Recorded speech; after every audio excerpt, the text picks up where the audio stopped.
IAS ಮಾಜಿ ಸಚಿವ ಜಮೀರ್ ಅಹಮದ್ಗೆ ಲೋಕಾಯುಕ್ತ ದೊಡ್ಡ ಶಾಕ್ ನೀಡಿದೆ. ಮಂತ್ರಿ ಸ್ಥಾನಕ್ಕೆ ಲಾಬಿ ಬೆನ್ನಲ್ಲೇ ಲೋಕ ಸಂಕಷ್ಟ ಎದುರಾಗಿದೆ.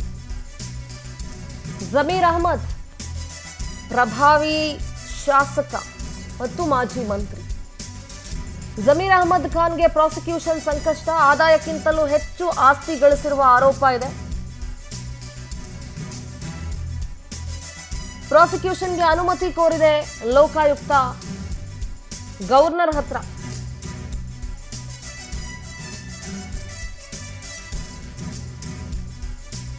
ಈ ಸಂಬಂಧ ಗವರ್ನರ್ಗೆ ಮನವಿ ಮಾಡಿದೆ ಲೋಕಾಯುಕ್ತ. ರಾಜ್ಯಪಾಲ ಥಾವರ್ ಚಂದ್ ಗೆಹ್ಲೋಟ್ಗೆ ಪೊಲೀಸರು ಮನವಿ ಮಾಡಿಕೊಂಡಿದ್ದಾರೆ.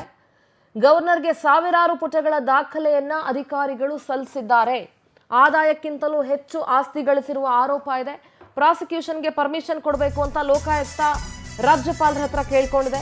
2018ರಲ್ಲಿ ಐಎಂಎ ಕಂಪನಿ ವಂಚನೆ ಸಂಬಂಧ ಇಡಿ ದಾಳಿಯಾಗಿತ್ತು. ಅಕ್ರಮ ಆಸ್ತಿ ಸಂಪಾದನೆ ಶಂಕೆ ಹಿನ್ನೆಲೆ ಎಸಿಬಿ ತನಿಖೆಗೆ ಇಡಿ ಸೂಚನೆ ಕೊಟ್ಟಿತ್ತು.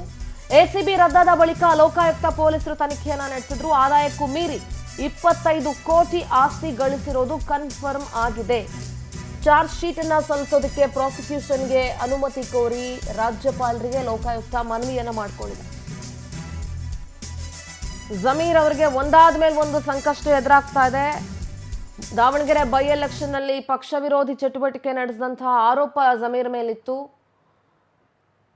ಮಂತ್ರಿ ಸ್ಥಾನನೂ ಕೂಡ ಸಿಕ್ಕಿರಲಿಲ್ಲ ಮೊದಲ ಕ್ಯಾಬಿನೆಟ್ನಲ್ಲಿ. ಪೊಲಿಟಿಕಲ್ ಕರೆಸ್ಪಾಂಡೆಂಟ್ ಆನಂದ್ ಇದ್ದಾರೆ ನ್ಯೂಸ್ ಡೆಸ್ಕ್ ಇಂದ. ಆನಂದ್, ಜಮೀರ್ ಅಹಮದ್ ಒಬ್ಬ ಪ್ರಭಾವಿ ಶಾಸಕ ಮತ್ತು ಮಾಜಿ ಮಂತ್ರಿ ಕೂಡ ಹೌದು. ಸಾಕಷ್ಟು ಪ್ರಭಾವವನ್ನ ಹೊಂದಿದ್ದಾರೆ. ಸಿದ್ದರಾಮಯ್ಯ ಅವರ ಕ್ಯಾಬಿನೆಟ್ ಅಲ್ಲಿ ಕಾಣಿಸ್ಕೊಂಡಿದ್ರು, ಸಿದ್ದರಾಮಯ್ಯ ಅವರ ಅತ್ಯಾಪ್ತರಲ್ಲಿ ಗುರುತಿಸ್ಕೊಂಡಿದ್ರು. ಆದ್ರೆ ಇತ್ತೀಚೆಗೆ ಸಿದ್ದರಾಮಯ್ಯ ಅವರು ಜಮೀರ್ ಮೇಲೆ ಅಸಮಾಧಾನ ಕೂಡ ಗೊಂಡಿದ್ರು. ಪಕ್ಷ ವಿರೋಧಿ ಕೆಲಸವನ್ನ ಮಾಡಿದ್ರು ದಾವಣಗೆರೆ ಬೈ ಎಲೆಕ್ಷನ್ ವಿಚಾರದಲ್ಲಿ ಅಂತ ಹೇಳಿ. ಈಗ ಲೋಕಾಯುಕ್ತ ಶಾಕ್ ಎದುರಾಗಿದೆ. ಪ್ರಾಸಿಕ್ಯೂಷನ್ಗೆ ಪರ್ಮಿಷನ್ ಕೇಳ್ತಾ ಇದೆ ಗವರ್ನರ್ ಹತ್ರ. ಏನೆಲ್ಲ ಹೆಚ್ಚಿನ ಡೀಟೇಲ್ಸ್ ಇದೆ ಆನಂದ್? ಸಿಂಧರ, ಪ್ರಮುಖವಾಗಿ ಐಎಂಎ ಕಂಪನಿ ವಂಚನೆ ಪ್ರಕರಣ ಇಡೀ ರಾಜ್ಯಾದ್ಯಂತ ದೊಡ್ಡ ಮಟ್ಟದ ಒಂದು ಸದ್ದು ಮಾಡಿತ್ತು. ಮತ್ತೆ ಪವರ್ ಟಿವಿನೂ ಕೂಡ ಅದರ ಬಗ್ಗೆ ವಂಚನೆ ಪ್ರಕರಣವನ್ನ ಬಯಲಿಗೆ ಹೇಳ್ತಕ್ಕಂಥ ನಿಟ್ಟಿನಲ್ಲಿ ಮಹತ್ವದ ಒಂದು ಪಾತ್ರವನ್ನು ನಿರ್ವಹಿಸಿತು. ಜೊತೆಗೆ ಲಕ್ಷಾಂತರ ಒಂದು ಜನಕ್ಕೂ ಕೂಡ ಮೋಸ ಮಾಡಿರ್ತಕ್ಕಂಥ ಒಂದು ಪ್ರಕರಣ ಇದಾಗಿತ್ತು. ಇದಾದ ಬೆನ್ನಲ್ಲೇ ಇಡಿ ಅಧಿಕಾರಿಗಳು 2018ರಲ್ಲಿ ಈ ಒಂದು ಐಎಂಎ ಕಂಪನಿ ಮೇಲೆ ದಾಳಿ ಮಾಡ್ತಾರೆ. ಆ ಸಂದರ್ಭದಲ್ಲಿ ಇಲ್ಲಿ ಪ್ರಮುಖವಾಗಿ ಜಮೀರ್ ಅಹಮದ್ ಅವರು ಕೂಡ ಇದರಲ್ಲಿ ಆಗಿರ್ತಕ್ಕಂಥ ಒಂದು ಪುರಾವೆಗಳು ಇಡಿಗೆ ಸಿಗುತ್ತೆ. ಅದರ ಒಂದು ಹಿನ್ನೆಲೆಯಲ್ಲಿ ಆಗ ಎಸಿಬಿ ಇರುತ್ತೆ. ಎಸಿಬಿ ತನಿಖೆಗೆ ಇಡಿ ಸೂಚನೆಯನ್ನ ಕೊಟ್ಟಿರ್ತಾರೆ. ಜೊತೆಗೆ ಆಗ ಎಸಿಬಿ ರದ್ದಾದಂತ ಒಂದು ಹಿನ್ನೆಲೆಯಲ್ಲಿ ಲೋಕಾಯುಕ್ತಕ್ಕೆ ಈ ಒಂದು ಪ್ರಕರಣವನ್ನ ನೀಡಲಾಗುತ್ತೆ. ಲೋಕಾಯುಕ್ತ ಅಧಿಕಾರಿಗಳು ಕೂಡ ಇದರ ಒಂದು ಸಮಗ್ರವಾದಂತಹ ಒಂದು ತನಿಖೆಗೆ ಮುಂದಾಗ್ತಾರೆ. ಈ ಸಂದರ್ಭದಲ್ಲಿ ಜಮೀರ್ ಅಹಮದ್ ಅವರ ವಿರುದ್ಧವಾಗಿ ಬಹಳಷ್ಟು ಒಂದು ಸಾಕ್ಷ್ಯಗಳು ಕೂಡ ಲಭ್ಯವಾಗುತ್ತೆ. ಸುಮಾರು 25 ಕೋಟಿಯಷ್ಟು ಅವರು ಅಕ್ರಮವಾಗಿ ಆಸ್ತಿ ಗಳಿಕೆ ಮಾಡಿರ್ತಕ್ಕಂಥದ್ದು ಲೋಕಾಯುಕ್ತ ತನಿಖೆಯಲ್ಲಿ ಬಯಲಾಗುತ್ತೆ. ಈ ಹಿನ್ನೆಲೆಯಲ್ಲಿ ಈಗ ರಾಜ್ಯಪಾಲರ ಮೊರೆ ಲೋಕಾಯುಕ್ತ ಅಧಿಕಾರಿಗಳು ಹೋಗಿರ್ತಕ್ಕಂಥದ್ದು ಜಮೀರ್ ಅಹಮದ್ ಅವರ ವಿರುದ್ಧ ಪ್ರಾಸಿಕ್ಯೂಷನ್ಗೆ ಅನುಮತಿಯನ್ನ ಕೊಡಿ ಅಂತ ಸಾವಿರಾರು ಪುಟಗಳ ಒಂದು ದಾಖಲೆಗಳನ್ನ ರಾಜ್ಯಪಾಲರಿಗೆ ಸಲ್ಲಿಕೆ ಮಾಡಿದ್ದಾರೆ. ಹಾಗಾಗಿ ಮುಂದೆ ರಾಜ್ಯಪಾಲರು ಏನಾದರೂ ಇವರ ವಿರುದ್ಧ ಪ್ರಾಸಿಕ್ಯೂಷನ್ಗೆ ಅನುಮತಿಯನ್ನಾದರೂ ಕೊಟ್ರೆ ಮುಂದೆ ಜಮೀರ್ ಅಹಮದ್ ಅವರ ಬಂಧನ ಆಗ್ತಕ್ಕಂಥ ಒಂದು ಸಾಧ್ಯತೆಗಳು ಕೂಡ ಇದೆ. ಸದ್ಯ ಜಮೀರ್ ಅಹಮದ್ ಅವರು ಸಚಿವ ಸಂಪುಟದಲ್ಲಿ ಸ್ಥಾನವನ್ನ ಪಡೆಯೋದಕ್ಕೆ ಬಹಳಷ್ಟು ಒಂದು ಲಾಬಿಯನ್ನ ಪಡೆದುಕೊಳ್ತಾ ಇದ್ದಾರೆ.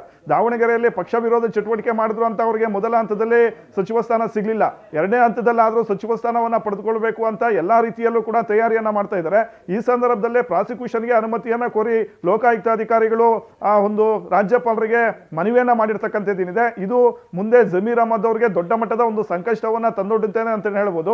ಒಂದು ವೇಳೆ ಪ್ರಾಸಿಕ್ಯೂಷನ್ಗೆ ಅನುಮತಿ ಕೊಟ್ಟಿದ್ದೆ ಆದ್ರೆ ಅವರಿಗೆ ಮುಂದೆ ಸಚಿವ ಸ್ಥಾನ ಕೈ ತಪ್ಪತಕ್ಕಂಥ ಒಂದು ಸಾಧ್ಯತೆ ಇದೆ. ಇದೇ ಅಲ್ಲದೆ ಬಿಜೆಪಿ ನಾಯಕರು ಕೂಡ ಈ ಒಂದು ಪ್ರಕರಣವನ್ನ ರಾಜಕೀಯವಾಗಿ ಒಂದು ಪ್ರಬಲ ಅಸ್ತ್ರವಾಗಿ ಪ್ರಯೋಗ ಮಾಡ್ತಕ್ಕಂಥ ಒಂದು ಸಾಧ್ಯತೆಗಳು ಕೂಡ ಇರ್ತಕ್ಕಂಥದ್ದು. ಸದ್ಯ ಲೋಕಾಯುಕ್ತರ ಈ ಒಂದು ಮನವಿಯನ್ನ ಪುರಸ್ಕರಿಸಿ ರಾಜ್ಯಪಾಲರು ಯಾವುದೇ ಕ್ಷಣದಲ್ಲಿ ಪ್ರಾಸಿಕ್ಯೂಷನ್ಗೆ ಅನುಮತಿಯನ್ನ ಕೊಡಬಹುದು. ಇಲ್ದಿದ್ರೆ ಜಮೀರ್ ಅಹಮದ್ ಅವರು ಹೈಕೋರ್ಟ್ ಮೊರೆ ಹೋಗ್ತಕ್ಕಂಥ ಒಂದು ಸಾಧ್ಯತೆಗಳು ಕೂಡ ಇದೆ. ಒಟ್ಟಿನಲ್ಲಿ ಸಚಿವ ಸ್ಥಾನಕ್ಕೆ ಇನ್ನಿಲ್ಲದ ಲಾಬಿ ನಡೆಸ್ತಾ ಇರತಕ್ಕಂಥ ಒಂದು ಜಮೀರ್ ಅಹಮದ್ ಅವರಿಗೆ ಲೋಕಾಯುಕ್ತಾಧಿಕಾರಿಗಳು ದೊಡ್ಡ ಮಟ್ಟದ ಒಂದು ಶಾಕ್ ಕೊಟ್ಟಿದ್ದಾರೆ ಅಂತಾನೆ ಹೇಳ್ಬೋದು. Sindhura. All right Anand, thank you ನಿಮ್ಮೆಲ್ಲ ಡೀಟೇಲ್ಸ್ಗಾಗಿ.